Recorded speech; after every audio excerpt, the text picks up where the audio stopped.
master stroke or the perfect strike, only to improve the socio-economic condition of the genuine beneficiary candidates or to delay the recruitment process only. Yes, dear viewers and dear learners, SC, ST, OBC reverification করার যে circular জারি হলো, সেই তারই পরিপ্রেক্ষিতে সমাজ থেকে প্রচুর কথা উঠে আসছে সোশ্যাল মিডিয়ার প্ল্যাটফর্মে। তার মধ্যে অনেকেই বলছে যে এর ফলে থমকে গেল পুরো রিক্রুটমেন্ট প্রক্রিয়া, নিয়োগ প্রক্রিয়াটা থমকে গেল একদম। কেননা বিগত সরকার ওবিসি রিভ্যালিডেশন নিয়ে যে ঠিক এই সময়ে এইচএস এক্সামের পরে এবং তার ফলে এইচএস এক্সামের আগেই এবং তার ফলে এইচএস এক্সামের 1 মাস, 1.5 মাস, 2 মাস চলে গেলেও কিন্তু কলেজ অ্যাডমিশন হচ্ছিল না।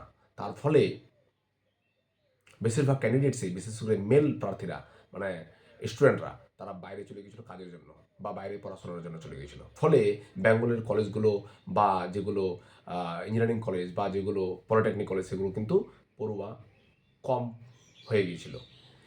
ঠিক এইবারও ঠিক এইচএস এক্সামের পরেও, এইচএস রেজাল্টের পরেও, মাধ্যমিক রেজাল্টের পরেও যখন সবাই অ্যাডমিশন করবে নিজের কাস্ট ক্যাটাগরি সার্টিফিকেট নিয়ে, বা রিক্রুটমেন্ট প্রসেস যখন মানুষের মধ্যে বা চাকরি প্রার্থীদের মধ্যে যখন একটা আশার তুঙ্গে অবস্থা, সেই সময় এইরকম একটা ডিসিশন নিয়ে কি পুরো নিয়োগ প্রক্রিয়া বা পুরো যে একটা অ্যাডমিশন প্রক্রিয়া, সেটা কি কোথাও না কোথাও ব্যাঘাত ঘটবে?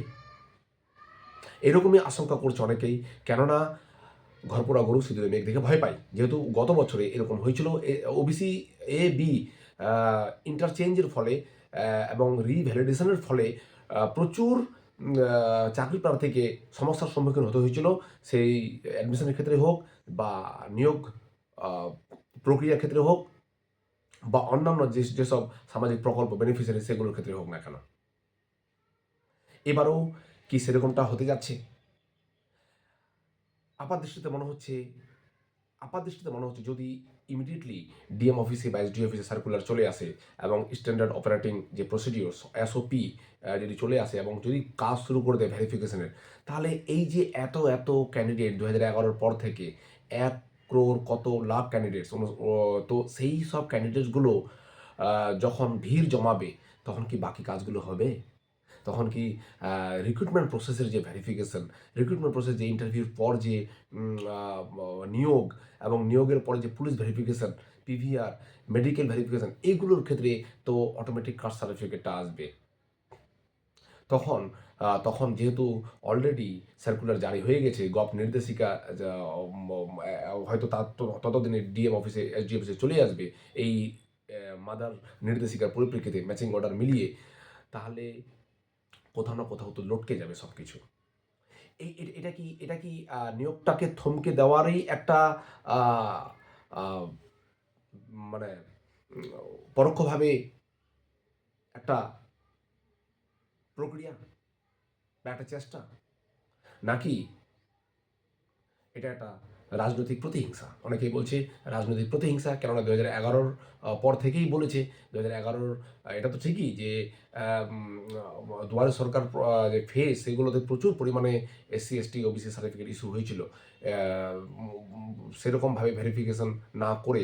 তো সেই ক্ষেত্রে এই যে এখনই এই সরকার আসার পরে যখন চাকরি প্রার্থীদের মধ্যে চাকরির ব্যাপারে বা বিভিন্ন সরকার, যে যে যে বর্তমান সরকার ভোট পূর্ববর্তী সময়ে অনেক প্রতিশ্রুতি দিয়েছিল চাকরির ক্ষেত্রে বিশেষ করে, সেই প্রতিশ্রুতিগুলো যখন এখন পালন করতে হবে, তখন এই রকম একটা লাল ফিতের ফাঁসে সবাইকে ইনভলভ করে দিয়ে কোথাও না কোথাও নিয়োগটা কি বিলম্বিত করার প্রচেষ্টা? তো সেরকমই ব্যাপারেই অনেকেই মন্তব্য করছেন যে এটা একমাত্র নিয়োগটাকে বিলম্বিত করার একটা প্রক্রিয়া, যাতে এসএসসি থেকে নিয়ে, পিএসসি থেকে নিয়ে, পঞ্চায়েত থেকে নিয়ে এবং আরও অন্যান্য যেগুলো দপ্তর, সেগুলো যে প্রচুর পরিমাণে ভ্যাকেন্সি পড়ে আছে পুলিশ দপ্তর, এবং সেখানে যে নিয়োগের একটা যে প্রক্রিয়া শুরু করার যে সম্ভাবনা তৈরি হয়েছে, বা মানুষ বা চাকরি প্রার্থীদের মধ্যে যে একটা আশার যে সঞ্চার হয়েছিল, সেটা কোথাও না কোথাও জল পড়ে গেল।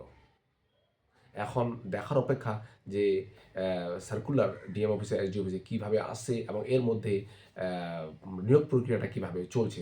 কারণ এসএসসির অলরেডি প্রচুর জট লেগে আছে।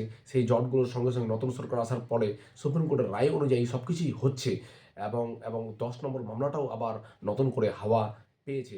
এই এমত অবস্থায় যারা অপেক্ষমান প্রার্থী যারা ছিল, যারা ভেরিফিকেশনের জন্য অপেক্ষায় ছিল, তাদের ভেরিফিকেশন কোথাও না কোথাও বাধাপ্রাপ্ত হচ্ছে বা হবে বলে আগামী ২-৩ দিনের মধ্যে বা সোমবার বা সামনের সপ্তাহ থেকে এই ব্যাপারটা পরিষ্কার হয়ে যাবে, যখন সব দপ্তরেই সঠিক নির্দেশিকা এবং এসওপি চলে আসবে। ততদিনে আমরা দেখি যে কোন দিকে জল গড়ায়। ধন্যবাদ।